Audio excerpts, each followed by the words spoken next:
उल्टा इल्ज़ाम। एक बार की बात है, बीरबल जी किसी मार्केट में गए हुए थे किसी काम से, और उन्होंने घूमते घूमते एक कपड़े की दुकान पर जा पहुँचे। और जैसे ही उस कपड़े की दुकान पर पहुँचते हैं, उन्होंने देखा कि उस दुकानदार का बाहर निकाला हुआ कपड़ा फर्श पर गिर गया था। बीरबल जी अपने नेक स्वभाव से उस कपड़े को उठाकर पुनः उसे टांगने का प्रयास किया, और इतने में ही दुकान का स्टाफ और वहाँ पर 2-4 ग्राहकों ने बीरबल जी के ऊपर चोरी का इल्ज़ाम लगा दिया।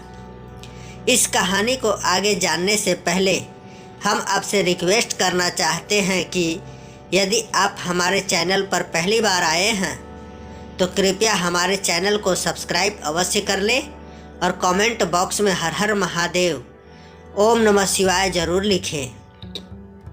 हे लक्ष्मी माँ, जो भी इस वीडियो को लाइक और सब्सक्राइब करे, उसके घर में कभी भी धन की कमी ना रहे, उसका पूरा परिवार हंसता मुस्कुराता और कुशल मंगल रहे। इस कहानी में बीरबल जी को चोर समझ लिया जाता है। यह बात अकबर के सामने आती है। वह भी इस बात को सुनकर सोच में पड़ जाते हैं, क्योंकि बीरबल चोरी नहीं कर सकते हैं। दरबार लगा हुआ था और राजा अकबर बैठे हुए थे, लेकिन आज उन्होंने ऐसा देखा जो उनके सामने कभी नहीं हुआ था।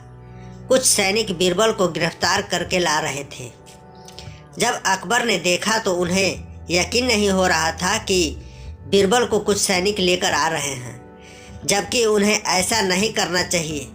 राजा अकबर पूछते हैं कि इनका क्या कसूर है जो इन्हें गिरफ्तार करके लाए हो। सैनिक कहने लगते हैं कि हमने चोरी करते हुए पकड़ा है, जबकि हमें यकीन नहीं हो रहा था कि बीरबल जी चोरी कर सकते हैं, क्योंकि कुछ लोगों ने उन्हें चोर बताया है, इसलिए हम इन्हें गिरफ्तार करके लाए हैं। राजा को यह यकीन नहीं हो रहा था कि बीरबल जी चोरी कर सकते हैं। राजा अकबर ने पूछा कि जिन लोगों ने इन पर चोरी का इल्ज़ाम लगाया है वह कहाँ पर हैं। सभी सैनिक कहने लगे कि वो लोग पीछे पीछे आ रहे हैं, जल्दी ही इस बात का खुलासा हो जाएगा कि बात क्या है। कुछ देर बाद वो लोग भी आ गए जो बीरबल जी को चोर समझते थे। राजा अकबर ने पूछा कि क्या तुमने चोरी करते हुए देखा है। तभी सब लोगों ने कहा कि हाँ, हमने चोरी करते हुए देखा है। उसके बाद राजा ने बीरबल से पूछा कि यह मामला क्या है, मुझे कुछ समझ में नहीं आ रहा है।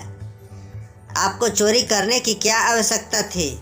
बीरबल जी कहते हैं कि हम यह नहीं जानते कि यह लोग ऐसा क्यों कर रहे हैं, जबकि मैंने चोरी नहीं की है।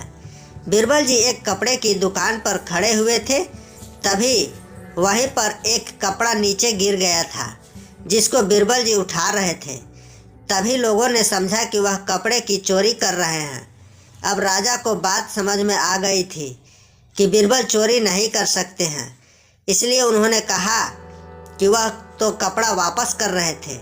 लोगों ने कहा कि हमें लगा कि वह चोरी कर रहे हैं, इसलिए हमने कुछ सैनिकों को वहाँ पर बुला लिया और इन्हें गिरफ्तार करने के लिए कहा।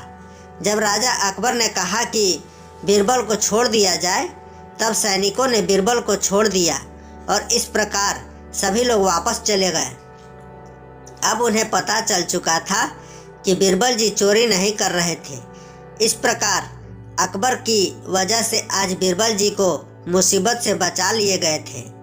इस तरह बीरबल जी ने अकबर से कहा कि आज आपकी वजह से ही मुझे बचाया गया, नहीं तो वह लोग तो मुझे चोर समझ रहे थे।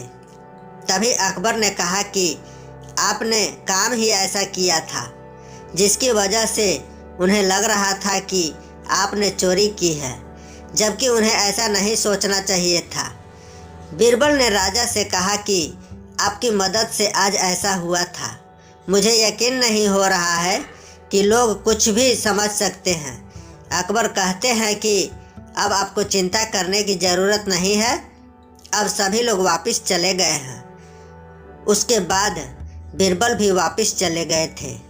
सीख इस कहानी से हमें यह सीख मिलती है कि बिना जाने समझे किसी को हेल्प करना भी मुसीबत हो सकता है। जब तक हमें ना लगे कि वाकई इन्हें हमारी ज़रूरत है, तब तक बिना परमिशन के हेल्प करने का कोशिश ना करें, अन्यथा हमें उल्टा इल्ज़ाम लगा सकता है। दोस्तों, यह कहानी आपको कैसी लगी कृपया कमेंट के माध्यम से हमें भी बताएं, और कहानी अच्छी लगी हो तो अपने दोस्तों परिवारों के साथ शेयर भी करें ताकि उन्हें भी इस कहानी का लाभ मिल सके। आज के लिए बस इतना ही, मिलते हैं अगले वीडियो में। तब तक के लिए नमस्कार, धन्यवाद।